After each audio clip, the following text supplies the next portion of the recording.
I'm on my way to interview an owner of an interesting car.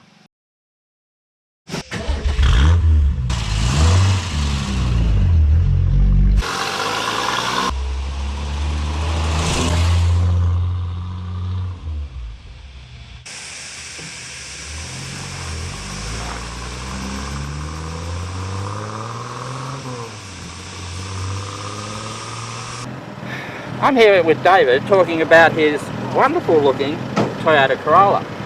Now, when you were thinking about a rally car, Yep. what made you think Toyota Corolla? Well, the car's been an ARC car, and I seen it down in the Central Coast in 2002, and I thought that's a car that I really want to buy. Anyway, I went and seen the guy that owned it, and he wouldn't sell it to me. Anyway, I chased the car for quite a few years until I eventually got it. And when I bought it, it was in pieces, and I restored it, put it all back together again, and here we are. Right. This is the car. Okay, now the engine is not what you'd probably get when you bought this car new. What sort of engine is it? No, it's a 2TG twin cam, 1600 originally. I bought it and stroked it and put a big head on it and carbies and stuff. So yeah, we're just on the 1800 cc's now, and plenty of torque and good power. So that's running what, on Webers? On Webers, yeah, Yep. yeah, two Webers, 245mm side draft Webers. Yeah, and it goes really good. They're a strong engine. They are. It's I built the engine probably 5 years ago, I suppose, and really had no trouble with it. Yeah. It's been really good. It's done quite a few events, so yeah, it's done all right. And the gearbox, what?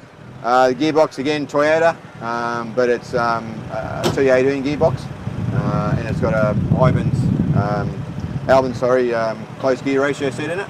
So what did that come out of? That coming out of a Toyota Celica. Oh, okay. Yeah. So it bolts pretty much straight up to the engine. Is that the old Celica? The old TA22 style car. Yep. So it come out of that, and yeah, just pulled it apart and put an Albin's gear set in it, and good ratios. So keeps that torque in the right spot. So now it looks very short in the wheelbase. Does that how does that go for handling? That's good. It's the way they were originally. Makes it really twitchy and really good as far as the tight stuff goes.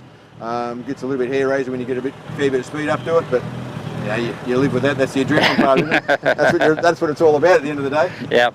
So and a Hilux rear end in it, so pretty much unbreakable. That Hilux rear end seems to go in just about everything, doesn't it? It does, because it's an easy conversion.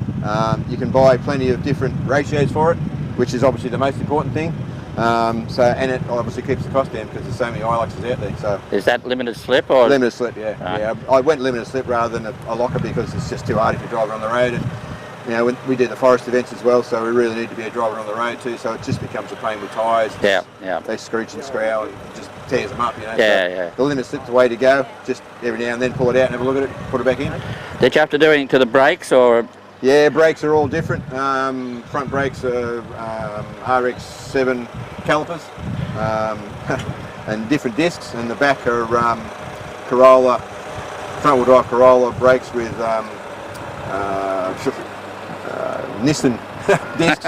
It's one of those things that when everybody has a rally car, they swap and change stuff over to make it all work. Right. And it works really well. It stops really good. Non-booster. So how does it go for pressure? Yeah, no, really good. You just don't get that vacuum that so it runs a bit lean on the carby. So you don't have that vacuum issue, so that makes it a lot better. The only thing you've got to do is make sure you warm the brakes up before you drive it, because otherwise it just doesn't want to stop. Right. So in terms of like a forest stage downhill for 10 k's or something, you haven't got a brake problem. They don't run out of brakes. No. Once they get warm, they stay warm, and they are just fantastic. Yeah. Stops on a dime, really. It really is good as far as that goes. Right. Yeah. Now, it can't be a rally car without talking about something that's broken. So have you had some sort of major breakage? I have. We were doing a rally sprint up north, can't exactly remember where. We were doing this really long stage and it come up to a crest and was a 90-degree left.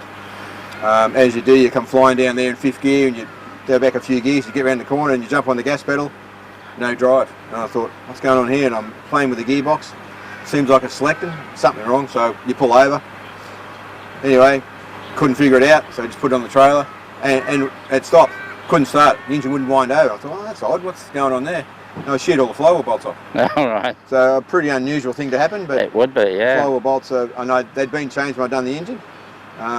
So when I pulled the engine apart again, it wrecked the crankshaft. Another crankshaft, so I thought I'll fix this, I'll drill it and dowel it. Never had a problem since. Yeah. So it was one of those things in the early days of putting it together and just sort of fiddling your way through to figure out what's going to break and what's not. And realistically, that's the only thing that's ever broken on the car. And now the other thing is more of a human error thing.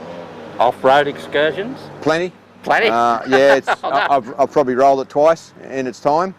I've had the car for over 20 years. Right. And I have rolled it a couple of times. I've rolled it actually once out here. The operator error, of course. Yeah, yeah. But you know, as you can see, it wasn't a major roll. It straightened up okay, and it was good to go. Right. So right. yeah. Sometimes the adrenaline gets a little bit too much. Look, it happens to all of us. Like I did that Southern Cross rerun thing that happened, and they used the Jetty World Championship stage. It had a jump in an old classic car, and we're watching it on the big screen. The other guys doing it, and think, well, we're not doing that. We're just going to go over. Yeah. But as you come round the bend and you see the hump, the pedals on the floor, your brain saying don't, but your foot's, you know. Yeah, I've had one of those experiences myself. We were up north, we were a whole heap of speed humps, and we're going across them. They got bigger and bigger, and I thought, oh, they'll be okay, and landed on the nose. And I thought, oh, we're gone. You know, we went too hard, but it just come back down again, and away we went. But yeah, I mean, it's hard with jumps because you really don't realise how big they are until you hit them at speed. Yeah. They all look good when you're driving around having a bit of a look around, but at speed, it's a whole different story. Now, the future is. Are you someone that gets attached to a car because of the experiences you've had with it, and therefore you'll go to your grave with it in the shed? Pretty much. Or you'll sell it? Yeah, no, I'll never sell it. I'll never get rid of it. I'll always have it. As long as I can keep driving it the way I want to drive it, I'll always be driving it. And when it's time to give it up, I'll still have the car. I'll just never get rid of it. Yeah, I'm in that school. I want to just park it in the shed, and it's a trophy to your past. Oh, of course, you know, it's reminders of the events and the things that you've done over the years, and the time and the sweat and the effort that you put into all these things. Like, it takes a lot of time to get a car till you're really happy with it. Yeah. And even then, I think you still play with it. I don't get better. It's a never-ending story. So you know, it's blood, sweat, and tears all the time, but at the end of the day, if you want to go racing, that's what you have to do. Yeah. And you've got to make sure that you turn up with your car ready to roll, clean, ready to go. Turn that key and go. And if everybody done that, we'd have great days. Yeah. Well, thank you very much for a little chat about this wonderful Toyota. All right. Thanks very much. Thanks for that.